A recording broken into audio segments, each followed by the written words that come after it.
Hi, I'm Amy. I live part-time in a little Honda Fit, and I have this channel to focus on having affordable beauty in a small space.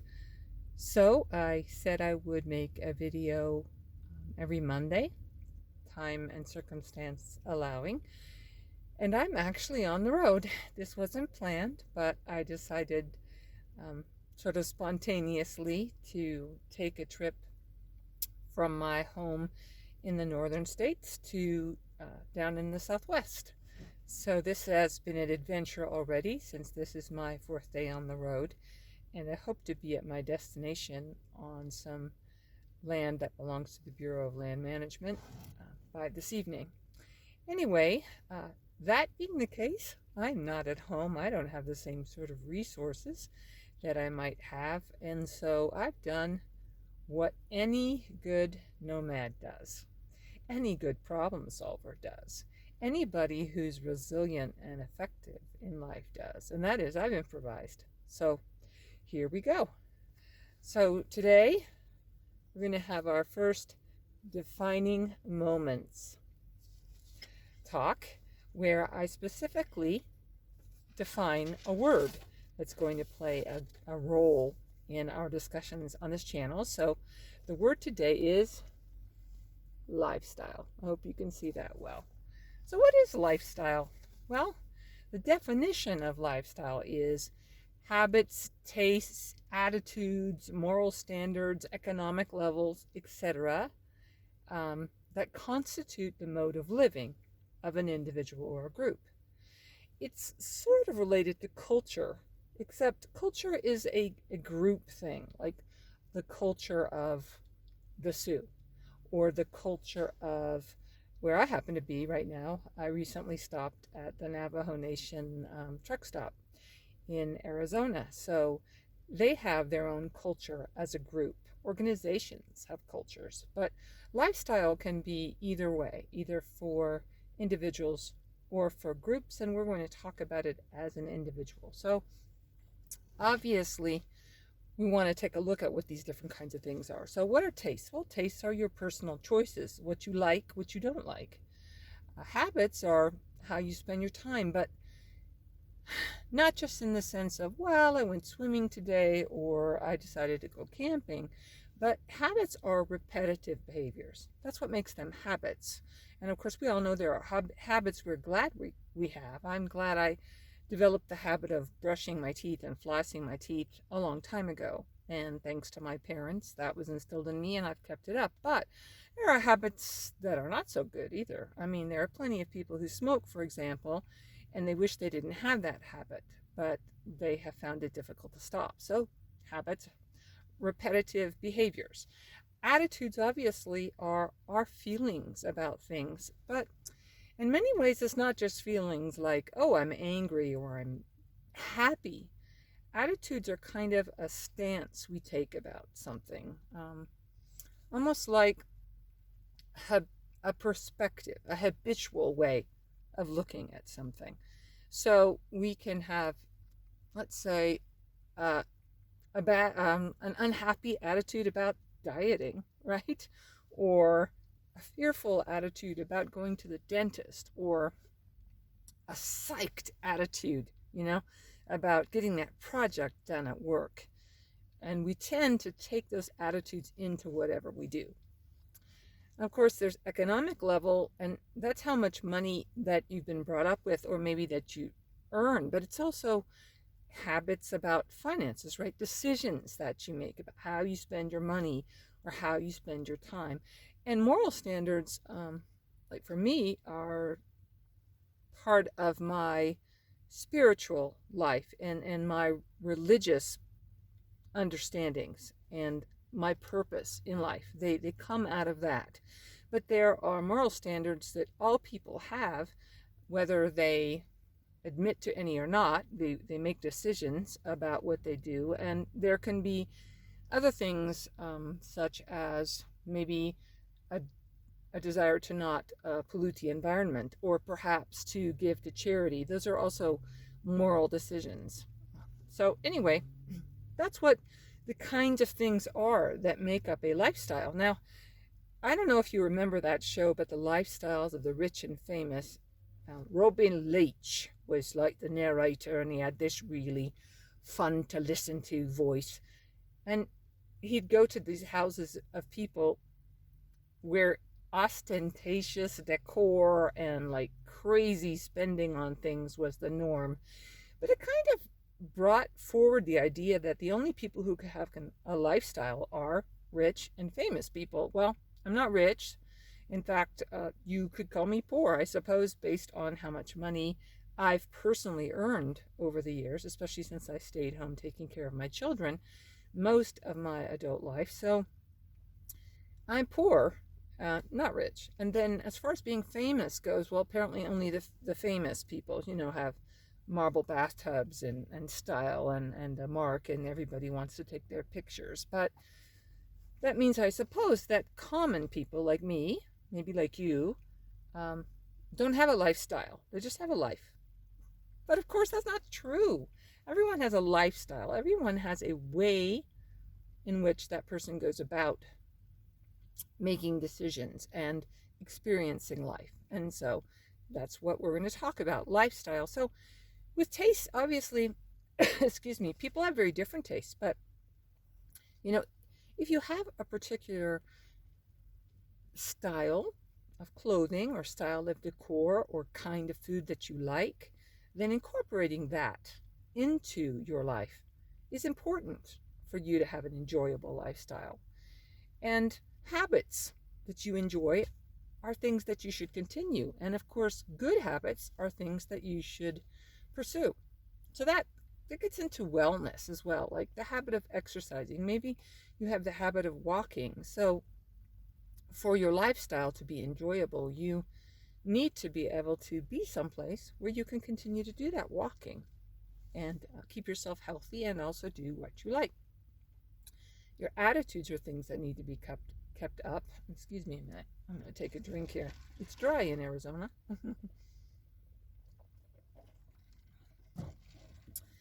Anyway, so attitudes are your perspectives, and you can change them, I mean, if you have a bad attitude in general, you don't have a bad attitude about everything. If you're somebody who likes to take a bath, you probably don't have a bad attitude about taking a bath, right? But you might have a bad attitude about cleaning your room. And attitudes aren't things we're just saddled with forever. We can actually make choices about how we're going to look at something and what our perspective on it is. So we can decide to be grateful, for example, and that changes things immensely. We can decide to maybe write down 3 things every day that we're grateful for. And that's been scientifically proven to change people's attitudes. So we make choices about our attitudes that bring in beauty and joy and in our lifestyles. And also moral standards. There's something called cognitive dissonance, which is where we're living a life that's contrary to what we believe to be right and good. And people who are living with that, like, it's almost like 2 things at loggerheads in their lives, have much more stress, and their lifestyle isn't nearly as fulfilling. So we can choose to make decisions and live in a way that corresponds to our moral values, and we will be happier and experience life with style. Economic and financial decisions are things that can make or break much of our daily happiness, and we can decide to find joy in small things and spending a little money. We can give gifts, perhaps, that are experiences that can never be manufactured by anyone, even if we have only a little money. So even if we're on a very limited budget or lifestyle, our lifestyles can still have style and reflect joy and creativity, if we value that, if we take time for that. So those are examples of some different things, and we obviously can improve those things and make those special. We can make them individual. We can incorporate our own personal way of looking at it, and positivity into it, so that it's something enjoyable and it reflects who we really are. Now, in order to do that, obviously, we need to assess ourselves and get to know ourselves. Take some time to get to know what makes you smile when you look at it. What do you think is funny? Um, what troubles you about something you're doing in your life? Maybe a habit that you know is bad for you in one way or another. And what would you like to do to address that? And what about spending? Are you overspending in one area, not spending enough in another area? Are you having difficulties with it? What can you do to improve that? And what kind of colors do you like? And what kind of scents make you feel happy? And what are your purposes and your moral standards in life? Nobody knows those things but you, and perhaps people you've talked to, and they see it and you haven't paid attention. So sometimes talking to people who are close to you is a good way to find out more about it. But it's all part of self-awareness. So when you're going to have a lifestyle, you have to know who you are and what things make up your own individual way of experiencing the world. Why should you care about all this? Well, because obviously the way you experience life has a big impact on how you feel in this world. It also has a big impact on the other people around you. Certainly you've been around somebody who's cranky and negative and unhappy. Maybe it's somebody in your family and you're stuck with that person. Maybe it's a boss. And ultimately, even though you felt like the job was really worthwhile, you left because that person affected your life to the point where you didn't want to continue where you were at, even though you could have given a lot to the organization. So it's really important that we talk about these things and that we're aware of these things, because we get to not only choose all the little things, but ultimately when we're talking about moral decisions and moral codes, right, that could, depending upon your beliefs, actually affect you in the afterlife as well. So it's hard to find something more serious than lifestyle and whether you are in fact living the life that you should be in the style you should be. Plus, you get to choose. You're going to choose joy and comfort, truth, beauty, color, or routine, blasé, boring, overspending, things that cause you regrets, things that you don't like, things that you're tired of, things that just physically clutter up your environment. I mean, the list could go on, but the thing is, with lifestyle, you get to choose. So we can create a lot of the environment we're in. We can create a lot of the things we experience moment to moment and on a day-to-day basis. And that's going to make our lives, if we choose rightly, better. And it's also going to spill out on other people. We can be positive people. We can be people who experience joy. We can be people who are rich, even if we don't have a lot of money. So it is a very, very important thing. And of course, living on a small scale, especially like in a mobile home, like my little Honda Fit, is hard. It's harder to do than it is when you've got an apartment or a house.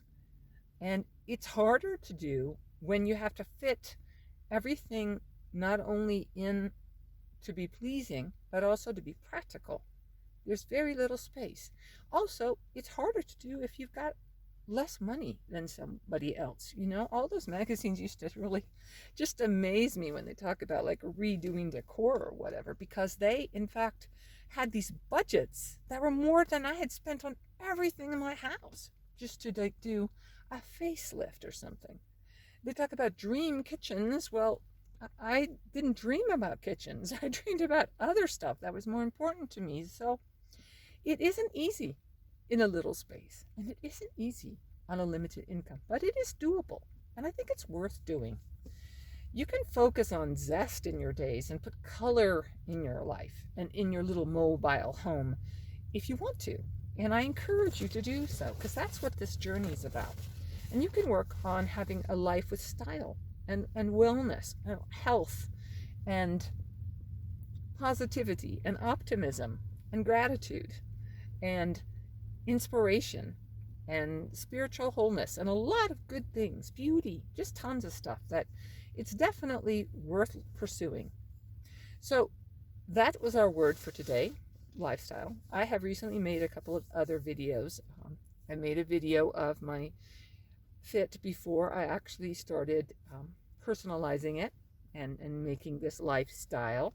And I recently recorded one of me having sort of fitted out my car for, oh, no pun intended, for this trip down to the Southwest, sort of a beginning thing, because as I do this, I change it and I learn and I improvise and I innovate and I fail. Like last night I absolutely froze. So I'm learning all the time, and the fun thing about this trip that I'm on now is that I'm going to meet with some other people who are full-time nomads, and I imagine I'm going to learn a ton from these people.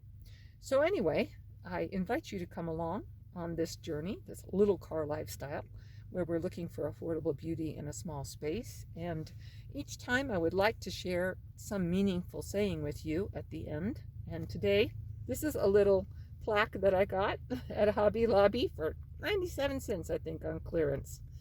And I like it. I have the tendency to pass over all the achievements and the things that I do in a normal day. And sometimes I feel like I don't really accomplish anything. But it's the tiny victories that I can celebrate that remind me of good things that are happening because of me, and good things that are happening because of my efforts. So some bigger things that have happened recently is I decided to go on this trip, obviously, and I made the necessary plans, and I even remembered to put my mail on hold despite all of this coming up very, very quickly. But I also did a bunch of little things that are achievements. I remembered to turn down my hot water heater. My bill is not going to keep being as high as normal, even though I'm not there using the hot water. Yes, that's a tiny victory. Also, I fed some birds today. I was out and they were chubby and all fluffed up because it was so cold near where I was, and so I had some crackers nearby, and I spent an enjoyable 15 minutes just watching these little guys get the nerve to come up and try to eat the bits of crackers. It was fun, and it reminded me, actually, in Mary Poppins, there's a song that my children loved about feeding the birds, and to take the time to enjoy life and the little things. So that was another tiny victory today. I also bought an ornament at a native-owned business, which I like. I like supporting small businesses, and I also like supporting native-owned businesses. My ex-husband was a member of a tribe, and my children are also members of the tribe. So I know out here there's not a lot of in the way of resources and traffic, so to stop and be able to do that and have the money go someplace like that made me happy, and that was a little victory I'm going to celebrate. And I actually found my socks and changed my socks today. Woohoo! Hey, as I said, celebrate every tiny victory. That's a choice. That's a matter of attitude. That's lifestyle. So I leave you with those parting words. I will try to get this video up soon, and also post those other ones that I've made about the car. And I hope that you stay well and that God blesses you richly. Bye-bye till next time.